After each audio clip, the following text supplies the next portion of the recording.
ওই মেয়ে, তোর কাছে যা যা আছে সব দিয়ে দে, নাহলে এটা দেখেছিস তো। তোমরা কারা? আর আমি কিছু দিতে পারবো না তোমাদেরকে। আচ্ছা দিবি না? তাহলে এবার মরার জন্য প্রস্তুত হ। এই যা যা আছে কেড়ে নে তো, ধর। বাঁচাও, বাঁচাও, কে কোথায় আছে? বাঁচাও, বাঁচাও। কি ব্যাপার? মনে হচ্ছে মেয়েটা ছিনতাইকারীর কবলে পড়েছে।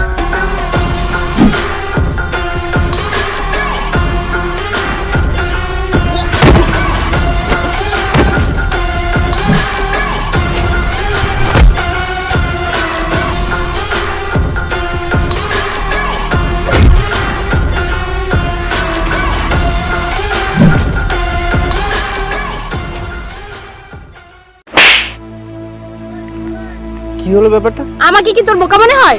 আমার সাথে চালাকি করিস? আমি সব বুঝি। এরা তোর লোক ছিল। মানে কি বল